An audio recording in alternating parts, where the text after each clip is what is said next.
J'ai rendez-vous ici dans le métro avec François Lasserre, entomologiste distingué. Salut Myriam. Tu vas bien? Ça va? Oui. Je trouve que le métro est quand même un endroit incroyable pour parler des insectes. Ben, Tu vas nous parler des grillons? D'autant que j'aurais pu te parler du grillon. Oui. Parce qu'il y a encore pas longtemps, il y avait des grillons dans le métro. Ils mangeaient, c'est quand c'était fumeur, ils mangeaient le Les tabac ou les mégots.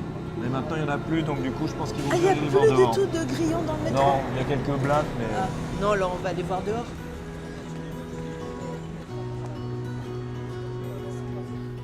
Bon, donc là, on va rentrer dans le monde des abeilles. Oui. Mais pour commencer, je vais t'amener chez l'abeille que tu connais bien, que tout le monde connaît bien, qui est l'abeille domestique, celle qui nous donne son miel. Et on fait beaucoup de miel à Paris, en fait. Beaucoup de miel. Le miel de Paris est réputé.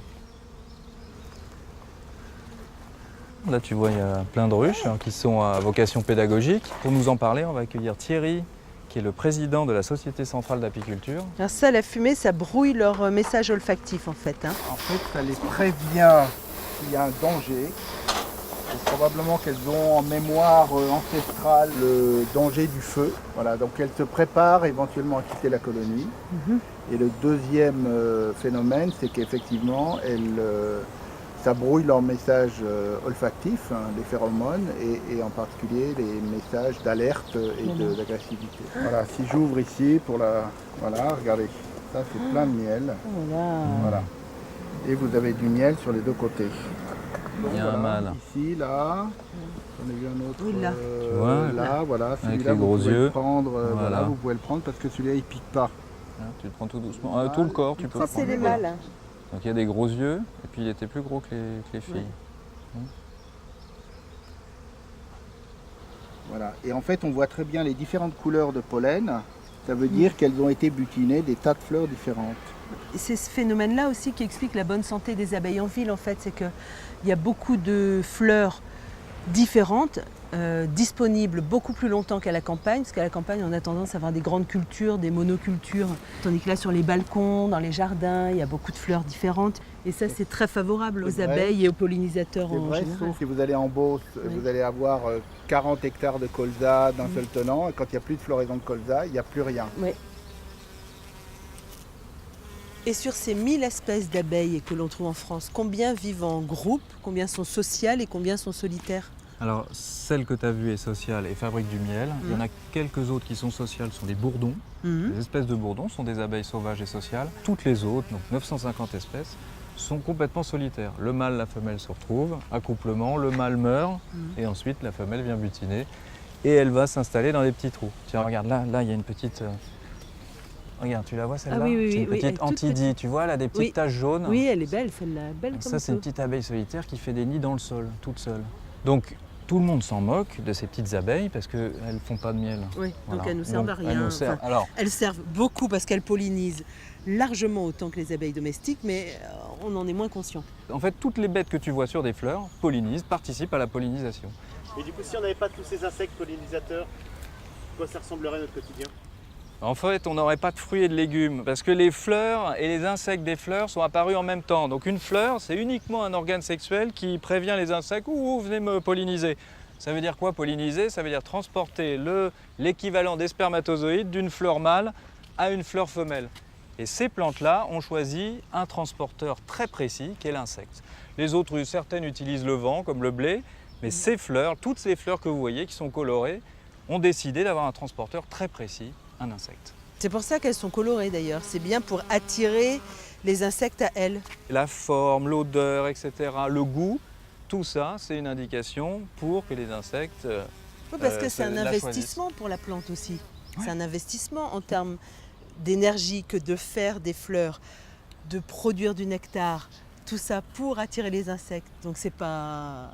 Oui, mais du coup, la rentabilité est forte parce que l'insecte est tellement précis. Ouais. Et bien en plus, quand il t'a goûté et qu'il t'a trouvé très très bonne, et ben, du coup, il va retourner Et sur ben, c'est exactement la même que toi. Nous serions facilement restés des heures dans ce jardin extraordinaire, mais il y a tant d'autres belles choses, comme cette section de la petite ceinture ex-voie SNCF aménagée par les riverains. Dans ce jardin extraordinaire où les plantes foisonnent, évidemment il y a beaucoup d'insectes. Alors François m'a précédé parce qu'il est parti faire une petite récolte. Alors, t'as attrapé des choses?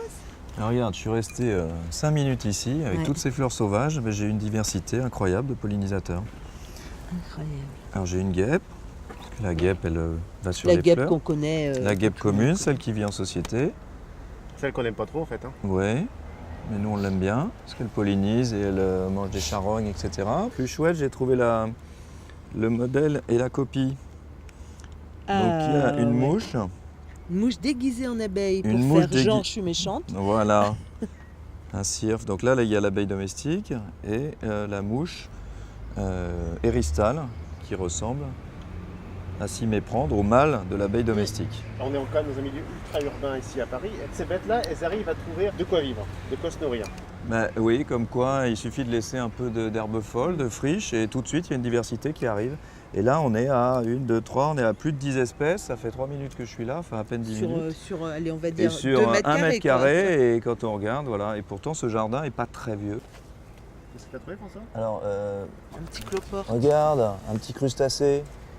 1, 2, 3, 4, 5, 6, 7, 8, 9, 10, 14 pattes. Ça peut pas être un insecte. C'est un cloporte, c'est pas un insecte, mais alors c'est quoi exactement les insectes? Il n'y a rien. Alors écoute, je crois que c'est assez complexe. Pour raconter la vie merveilleuse des insectes, rien ne vaut quelques petites explications de notre experte. Ils sont partout, dans tous les milieux, et représentent à eux seuls plus des 2/3 de l'ensemble des animaux du monde entier. On a tous une petite idée de ce qu'est un insecte. Le pou, oui, bien sûr. La puce aussi, évidemment. Ah non, pas les morpions, non. Enfin oui, mais pas ceux-là. Ils sont faciles à reconnaître. Un insecte a un corps divisé en 3 parties. La tête porte 2 antennes, le thorax porte 4 ailes et 6 pattes, et l'abdomen, la totalité des organes vitaux, internes évidemment. Une bestiole qui n'a pas 3 paires de pattes n'est pas un insecte. À partir de là, tout est permis.